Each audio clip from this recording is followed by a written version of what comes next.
Hi everyone, this is Rabbi Moshe Rothschild of Teach Israel, and welcome back here for another episode of Lost in Translation. We will be once again mining a powerful lesson from the Bible, but in the original Hebrew. And so many of the lessons of the Bible are missed for those who don't speak or read Hebrew, and my job here is to make it accessible for those who cannot speak or read Hebrew. And we will walk you through and make it very simple for you to understand, even if you cannot read or speak Hebrew. So stick with me, and we're going to have a great time today. It's going to be short and powerful. Here's a picture of me. Let's just begin so you understand what I look like. It's always good to see who you're listening to, and so I am this handsome guy here down on the left. So let's jump right in. Okay, let's jump right in. Chapter 1 in the book of Genesis, and the verse in the Bible reads as follows in the Hebrew: Vayas Elokim et shnei ha'meorot hagidolim, and God made the two large luminaries, et ha'meor hagadol lememshelet hayom, the large one to rule during the day, ha'meor hakatan lememshelet halayla, the small one to rule at night, ve'et ha'kochavim, and the stars. So, if I asked you to summarize this verse, you would simply say God created the moon and the sun and the stars. But I want to point out something that jumps out at you in the Hebrew, a problem with the verse that also jumps out in the English, but I translated these myself. I'm not quite sure how the English is translated in other versions of the Bible, but this is my own translation, and it's literal. And God made the two large luminaries. Okay, and then it says, the large one to rule during the day and the small one to rule at night. Hang on a second. It says he made the two large luminaries, in Hebrew, the Meorot HaGedolim, right? And then why does it call them the large one and the small one?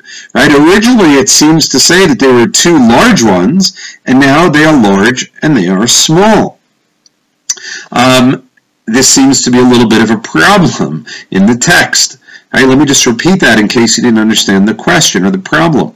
And it really jumps out at you from the Hebrew, because it says God created at Shnei HaMeorot HaGedolim, the two large luminaries, and then it uses the same Hebrew words, Meorot, which is actually plural, but it says the Ma'or HaGadol, the large luminary, and Ma'or HaKatan, the small one, right? It's using the same noun, Ma'or, the luminary, and yet it calls them large here, and it calls here one of them large and one of them small.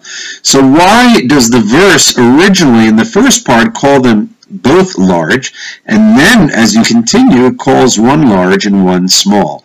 What happened exactly? So let me introduce you to a very beautiful, if not entertaining, rabbinic legend or story or lesson that we can learn from this question on that verse. Now this is based on what's called a midrash, which are rabbinic teachings from nearly 2,000 years ago, from the time of the Second Temple.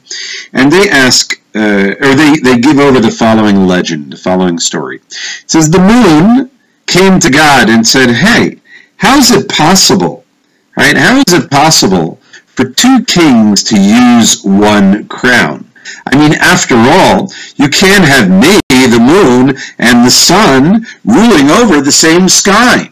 Right? That's when the verse said the two large luminaries. That's the first part. Originally, the moon and the sun were of the same size. And the moon turned to God and said, God, how is it possible for two kings to use one crown? And God thought for a moment, and what did he respond? He said, you know what? You're right. So God tells the moon, go and make yourself small. Right? In fact, you're right. Two rulers cannot rule over the same sky. So why don't you go and make yourself small? So what is the lesson of this beautiful rabbinic teaching based on the anomaly in the verse? Is that if you think about your life, and I'm sure you'll find that it's true, that there are moments where you think you're right. You're in an argument, say, with someone, or a disagreement, and it doesn't even have to be something major, but Sometimes you have to let go and give in. You have to let the other person be right. Right? God is teaching us that you might look around and say, hey, it's not fair. And instead of trying to fix everyone else, the way you can fix the world is by going and making yourself smaller, by humbling yourself, to walk humbly with God. And this is a powerful idea. Well, at first, everything is equal. The moon and the sun are the Shnei Meorot Gedolot. They're the two large luminaries. But God says to the moon, you know what? You might be right. You can't rule over the same sky. But go and make yourself smaller. And so what does God do, though? He gives the moon stars. It says, Ve'et HaKochavim. And God gave the moon the stars. That even though you might have to humble yourself, and even though you might have to make yourself small, but realize, by doing so, you will place yourself amongst the stars. Thanks so much for listening. This has been Rabbi Moshe Rothschild, Lost in Translation, for Teach Israel. Take a look at our website, teachisrael.org, teachisrael.org. Have a wonderful day.